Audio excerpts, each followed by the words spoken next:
हरे कृष्णा दोस्तों, आज मैं आपको वह 3 संकेत बताने जा रही हूँ जिससे आप स्पष्ट रूप से समझ सकोगे कि आपकी प्रार्थनाएं सीधा ईश्वर तक पहुँच रही हैं। लेकिन इन 3 संकेतों को बताने से पहले मैं आपको यह बताना चाहती हूँ कि आप लोग कौन सी गलती कर रहे हैं जिससे आपकी प्रार्थनाएं ईश्वर तक नहीं पहुंचती। किसी भी पूजा पाठ या व्रत से आपके काम नहीं बन रहे, आप बहुत परेशानी में हो, आपको कोई समाधान नहीं मिल रहा और आपको ऐसा लग रहा है मानो ईश्वर भी आपकी नहीं सुन रहा। आखिर आपसे ऐसी क्या गलती हो रही है कि ईश्वर तक आपकी बात नहीं पहुंच पा रही है। दोस्तों, मैं आपको एक कहानी सुनाती हूँ और इस कहानी के माध्यम से इन सभी प्रश्नों के उत्तर आपको मिल जाएंगे। एक व्यक्ति बहुत परेशान था, उसका काम धंधा भी ठीक नहीं चल रहा था और घर परिवार में कलेश बना रहता। इन सभी परेशानियों से निजात पाने हेतु और उनका समाधान ढूंढने हेतु वह व्यक्ति एक पंडित जी के पास जाता है और पंडित जी को अपनी सारी समस्याएं बताता है।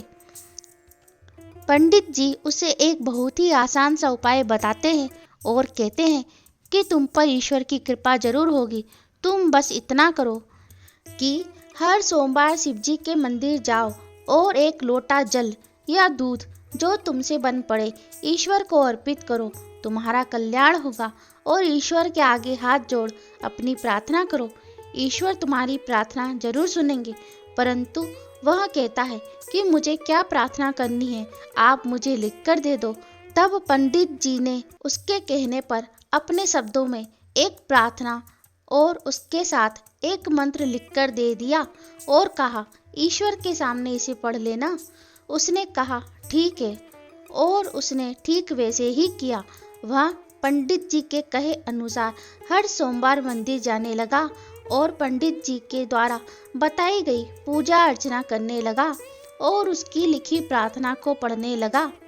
ऐसा करते करते कई सोमवार निकल गए और वह हर सोमवार को अपनी उंगलियों पर गिनने लग गया कि आज तो 21वां सोमवार है, पर मेरे जीवन में तो कोई बदलाव आया ही नहीं। इस पूजा पाठ का तो अब तक कोई फल मुझे मिला ही नहीं। इन्हीं चिंताओं से घिरा वह मंदिर पहुंचता है और पंडित जी के द्वारा बताए गए तरीके से पूजा पाठ करता है और जब अपनी जेब में हाथ डालता है तो पाता है कि आज तो वह प्रार्थना की पर्ची लाया ही नहीं। टेंशन में वह भूल ही गया और उसे याद भी नहीं कि पर्ची में कौन सा मंत्र और क्या प्रार्थना लिखी थी। बड़ी ही दुविधा में पड़ जाता है कि अब क्या करूं। तब वह पहली बार ईश्वर को संबोधित करते हुए बोलता है, बाबा मुझे क्षमा करें, आज तो मैं टेंशन में पर्ची घर पर ही भूल आया। मुझे तो याद ही नहीं कि उसमें कौन सा मंत्र था और क्या प्रार्थना लिखी थी। और वह भोलेनाथ की मूर्ति के आगे आ से लेकर ज्ञा तक पूरा अनाराम सुना देता है और कहता है, बाबा मैं तो भुलक्कड़ हूँ, पर आपको तो याद होगा ही, जो भी प्रार्थना थी आप बना लेना। मैंने आपको सारे शब्द दे दिए। शब्द तो यही है ना जिससे वह प्रार्थना बनी थी।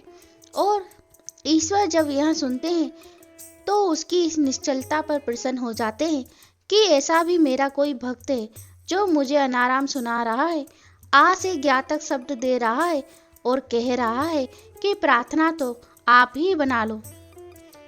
भोलेनाथ उसके इस भोलेपन से प्रसन्न हो जाते हैं। उस दिन पहली बार उसकी प्रार्थना ईश्वर तक पहुंच जाती है। जानते हो ऐसा क्यों होता है? क्योंकि वह पहली बार ईश्वर से मन से कनेक्ट होता है। इससे पहले तक वह सिर्फ पंडित जी के द्वारा दी गई प्रार्थना को पढ़ रहा था और जो भी पूजा अर्चना कर रहा था शरीर से कर रहा था। वह सोच रहा था इसके बाद यह करना है और इसके बाद यह। उसका पूरा ध्यान पंडित जी के बताए गए तौर तरीके पर था। वह जो भी कर रहा था ऊपरी तौर पर शरीर से कर रहा था, मन तो इस बीच कहीं था ही नहीं। मन तो चिंताओं में डूबा था, संसार में लगा हुआ था, और जैसे ही मन ईश्वर से जुड़ा, उसकी प्रार्थना सीधा ईश्वर तक पहुंच गई। हम भी तो यही गलती करते हैं, दूसरों के द्वारा लिखी हुई प्रार्थना, रटी रटाई चौपाइयाँ, मंत्र आदि ईश्वर के सम्मुख बोल देते हैं, परंतु मन से ईश्वर से कनेक्ट ही नहीं होते, ईश्वर से मन की बात करते ही नहीं। इसलिए ईश्वर तक हमारी प्रार्थना पहुंचती ही नहीं। सिर्फ शब्दों के द्वारा, जीवहा के द्वारा की गई प्रार्थना ईश्वर तक नहीं पहुंचती, लेकिन पवित्र और निश्चल मन से की गई प्रार्थना, भक्ति भाव से की गई प्रार्थना ईश्वर तक ना पहुंचे, यह संभव ही नहीं। इस कहानी के माध्यम से आपको समझ आ गया होगा कि आपको किस तरह प्रार्थना करनी है, किस तरह ईश्वर से जुड़ना है। अब बात करते हैं उन 3 संकेतों की, जिससे यह स्पष्ट हो जाता है कि आपकी प्रार्थना सीधा ईश्वर तक पहुंच रही है।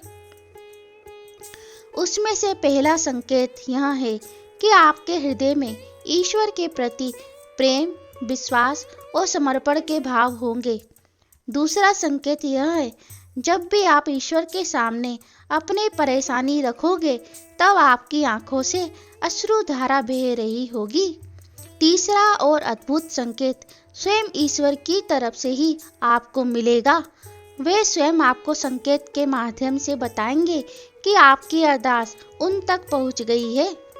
यह संकेत कुछ भी हो सकता है, जैसे ईश्वर की मूर्ति से फूल या माला का गिरना, किसी संत के दर्शन हो जाना, या ईश्वर का रूप धारण किए हुए किसी व्यक्ति के दर्शन हो जाना, किसी अनजान व्यक्ति से आपको आशीर्वाद मिल जाना।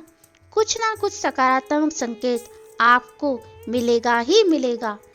तब आप समझ जाना कि ईश्वर ने आपकी अरदास सुन ली है। दोस्तों, आपको मेरी यह वीडियो अच्छी लगी तो आप इसे लाइक करें, शेयर करें, साथ ही मेरे चैनल को सब्सक्राइब करें, ताकि इसी तरह की अच्छी जानकारी की वीडियो आप लोगों तक सबसे पहले पहुंचे। धन्यवाद। राधे राधे।